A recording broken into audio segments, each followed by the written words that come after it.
Hey yo, what's good though? Soul here, and welcome back to my story mode. So anybody that's followed me on this channel for a long enough time knows that I was at one point very adamant about never, ever talking about leaks in regards to Pokemon. Even before I was doing content, I was definitely one to always take everything that I saw with a grain of salt. I have, for the most part, always have been and probably always will be a believe it when I see it type of guy. I'm also the type to always want to be surprised about things, so on the off chance that leaks end up being right, I was never truly all that interested in seeing them beforehand, which is why I would usually go out of my way to avoid leaks. However, as of a couple of weeks ago, there was a massive breach at Pokemon Company. Somebody got a terabyte's worth of information in regards to upcoming projects, dead projects, and whatever else in between. Initially, my first thought was immediately to avoid anything and everything in regards to the info that got dropped. But then I thought to myself, why am I going out of my way to avoid all of this information that,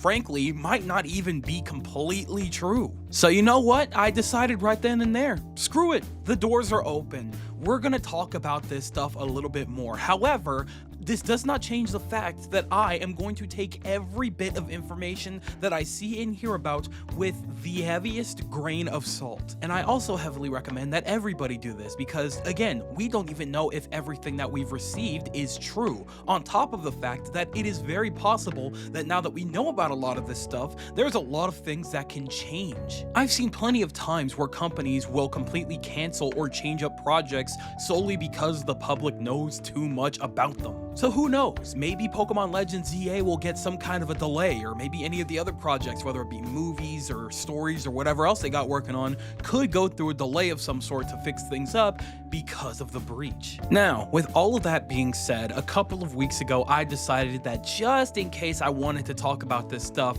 I screenshotted a couple of very interesting tweets from Central Leagues, a well-known Pokemon leaker group. I don't know the ins and outs of everything like that. I just see them all over my page because I like a lot of Pokemon stuff. In this particular video, we're going to be talking about everything that they dropped in regards to Pokemon Legends EA, because let's be real here, we have not had any type of genuine information from Pokemon Company or Game Freak at all, and it is getting real strange.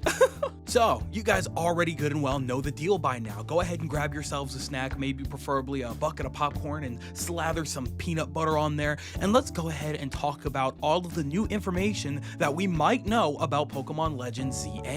The first thing to note here is that allegedly the game apparently does actually take place entirely within Lumiose City. The advertisements when we first got that trailer were not lying to us. This game is in one place, and it is all Lumiose City. Which is fine, you know, it's at least good to know that they weren't lying to us or anything like that. And if there's anywhere in the Pokemon universe that would make sense to utilize in one gigantic space, it would be Lumiose City, considering it is literally one of the biggest cities, if not the biggest city in the entire franchise. I'm totally fine with this concept as long as they make proper use of the entire city. Every inch, every nook and cranny needs to be utilized to its fullest potential. I just hope that I don't come out of that game thinking, dang, I wish we could have explored a little outside of the city. However, though, knowing them, I'm sure that they have full confidence on how to utilize this city properly. My main concern now is if we're going to be able to ride Pokemon. I'm sure we will be able to, but I hope that the city streets aren't too tight. That's all I'm saying.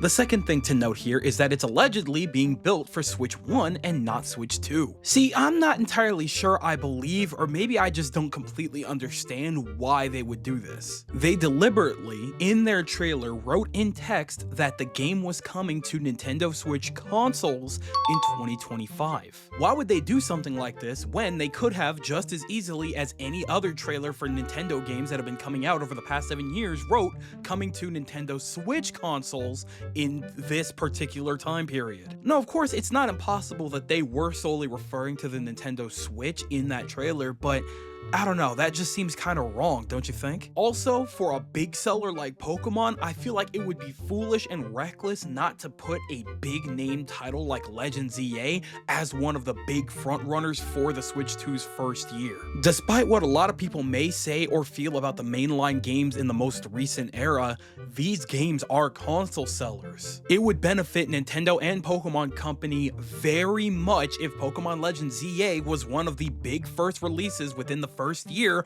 of this new console's life. It doesn't make any sense. We'll have to see what happens with that one, but as of right now, it just simply does not add up to me. Now, this next one is potentially hopping into true spoiler territory, so if you don't want to hear anything that might possibly be true and get spoiled on it, I would suggest leaving now or skipping to the potentially recommended time skip that I hope editor me put in the video.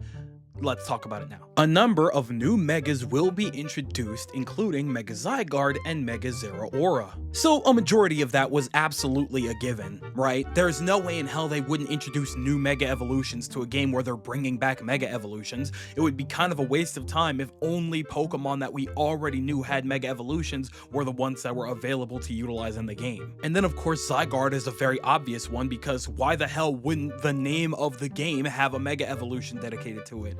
It just makes too much sense. So yeah, that one was absolutely a given. It's really weird that it didn't have one all this time to begin with. Now Zeraora, on the other hand, is extremely interesting because what a random pull for a Pokemon to get a Mega Evolution. Feels like I haven't seen high nor hair of this Pokemon in absolute ages, but it's getting a Mega Evolution?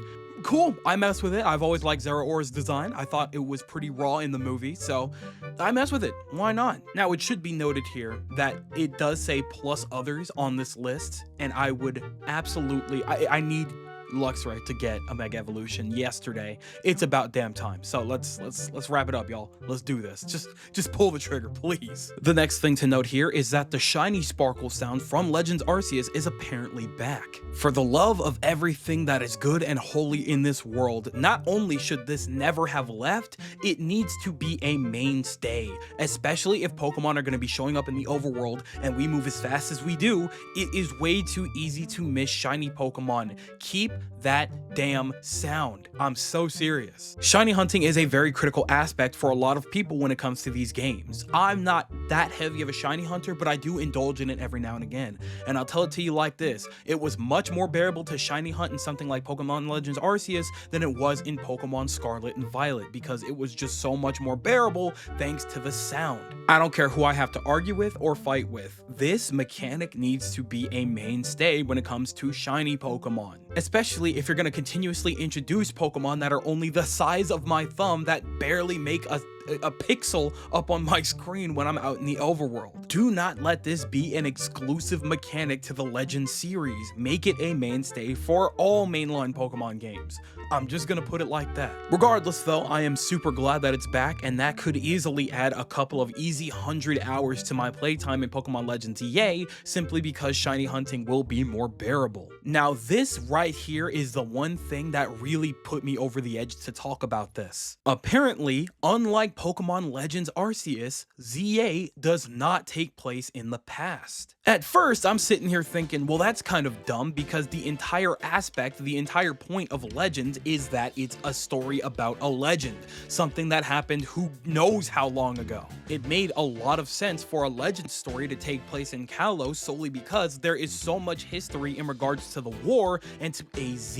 It just made so much more sense to be able to explore the history of AZ, his kingdom, his history with Pokemon, the war that took place, and potentially the origins of Mega Evolution. So for all of that to exist, only for us not to explore any of that history, and for a Legends game to take place in a modern Kalos, is beyond strange to me. So on the decent chance that this ends up being actually true, I have genuinely no clue what we're gonna be doing. Especially because if it's in a modern Kalos, a modern Lumiose City, we already know good and well that AZ's story has nothing to do with anything anymore, because he accomplished what he set out to do thousands of years ago, which was find and reunite with his friend, which he did at the end of X and Y. So, I mean, I guess I'm more than down to have a modern Kalos if we're just doing like a straight up sequel type situation, but I couldn't begin to guess what the story is going to be about, because if it's not involving the war, if it's not involving AZ, what are we doing? I mean, it kind of has to, right? AZ is in the title, just backwards. Long story short, I have absolutely no idea, and there's really no point in me trying to take shots in the dark because they're gonna surprise us with whatever they've got cooking anyway, so I guess we're just gonna have to play that one by ear. This next one, I will admit, is a little scary. However, it says that the art style is very similar to Pokemon Scarlet and Violet. This doesn't seem promising because Pokemon Scarlet and Violet, as far as anybody knows, did not really have that much of a definitive art style. If they're referring to like the models and character designs, then fine, I guess I can live with that because those actually looked pretty damn good. But everything else, I don't know about all that. As long as they keep it to the Pokemon and the people, I can live with that. But my god, they better touch up those backgrounds like their lives depend on it, because they kinda do. For the most part though, it's not like it really surprises me all that much for them to be utilizing most likely what's a similar engine to Pokemon Scarlet and Violet, because as we've seen throughout the years, not in just Pokemon but in gaming in general, it is so much work to create a brand new engine and then have to build brand new things in that brand new engine, as opposed to utilizing one that you've already used before and improving on what's already available in that engine. We actually might have a very relevant recent case with this very scenario. For example, they utilized a brand new engine to remake Link's Awakening. It is, good and well as anybody knows it, the same game that they played all those years ago on the Game Boy Advanced. Looks good, plays good, absolutely beautiful new engine to utilize. It was very smooth and played very well. Now, this time around, instead of just throwing the engine away and not utilizing it ever again, they utilized that engine to create an entirely brand new game in The Legend of Zelda: Echoes of Wisdom. I mean, why waste all of that time developing a brand new engine and then having to make sure everything works in that engine, as opposed to just simply working with that engine again to create something completely brand new? So it wouldn't surprise me if things look and feel very similar to Scarlet and Violet, but that's also a problem because we don't want anything to look and feel exactly like Scarlet and Violet. And this actually plays into the next point here, which is that the current build apparently has similar performance issues to Pokemon Scarlet and Violet. And this is precisely the type of issue that we were really hoping to avoid. And isn't that interesting? This is precisely why I take all of this with a grain of salt. The team that started working on Pokemon Legends EA absolutely has to be the exact same team that built Pokemon Legends Arceus. It's very likely and possible that they started development around late 2021 or early 2022, which would mean that they've been working with this engine for the better part of at least 3 years now. So then how? How is it possible that we are still having the same performance issues as something like Pokemon Scarlet and Violet, especially when you have taken an entire extra year with nothing being said to continuously work on this game? I have to sit here and believe with every fiber of my being that the information that we got is definitely a little bit outdated. Because I cannot, in good conscience, sit there and believe that they looked at the responses and backlash from the quality of Pokemon Scarlet and Violet and thought to themselves, they'll get over it, let's just do it again. Because unfortunately, in one way, they are kind of right, but that would just be so wrong for them to do. Not having to build an engine from scratch and then work with that engine makes things a lot easier on development time, which means that they should have had plenty of time to touch up on any assets and things that were available in this engine to make it run and feel a lot smoother. So when they say art style, I have to imagine that they're utilizing a similar engine, and if that is the case, these two things definitely contradict each other, because how could it possibly have the exact same performance issues unless this post was very much referring to an earlier build of the game? But I don't know, maybe I'm completely wrong about the engine thing and they had to build a brand new engine from scratch like they always do, so I don't know. We'll just have to see how things play out. Hopefully it looks smooth and is actually genuinely polished, because otherwise they're gonna really start pissing everybody off with unfinished jank. We can't have that again. And then the last notable thing here is apparently the fact that the game was originally planned to release in 2024. The current release date is now between April and July of 2025 unless there is another delay. Like I said earlier, it is well within their rights if they want to set up another delay for the game, not only to touch up on everything, but because we already know so much already, they might want to make some significant changes so that we're still surprised when we do actually get this game at some point in the future. And secondly, while I do think that it is a little strange to have a Pokemon game release in something like closer to the middle of the year, whether it be April, July, or whatever, it's not all that strange when, again, you consider the fact that it would make a lot more sense for it to release with the new console, or at least, you know, some point early in the console's life cycle. Which is why I simply can't sit here and believe that it was only in development for Switch 1. That just doesn't add up to me. The delay adds up because every Pokemon game should be delayed.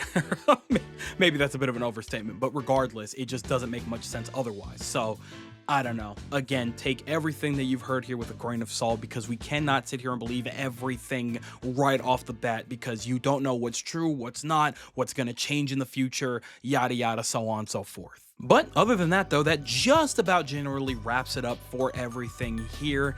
This is the first of potentially many videos that we will be making about the leaks. I do have one more set of leaks that I would really like to talk about, because it is an actually really interesting concept. So if that's something that you're interested in, go ahead and hit the sub button for me to stick around, because we'll definitely be talking about the regular stuff, but also on this new stuff on top of it. Because hey, you know what? Why not? If we're going Pokemon, we're going all in. So let's just go ahead and do that. But other than that, though, I'm passing the mic over to you guys, and I want you guys to tell me everything that you guys are thinking in the comment section below. Do you think that these leaks make a lot of sense? Do you feel like these leaks are definitely justified enough to be true and they all add up, and you're looking forward to the games because of these leaks? Or are you on the opposite end of things? These leaks absolutely mean nothing. They don't make any sense. They can't possibly be true. And regardless of if they're real, you're not looking forward to Pokemon in the near future at all. Tell me everything that you guys are thinking in the comment section below, because you know for a fact that I am always going to be down there with you guys. But with that, it does appear to be skedaddle o'clock, so I'm going to go ahead and do just that. I would like to thank you guys ever so much for watching. I truly do hope you enjoyed. Do me the greatest favor of dropping a like and a comment, and consider subscribing for more content just like this here. And with that, I'm gone. So thanks again, hope you enjoyed, and I'll be seeing you guys in the next video. Do me the greatest favor of taking good ass care, and I'll see you all next time.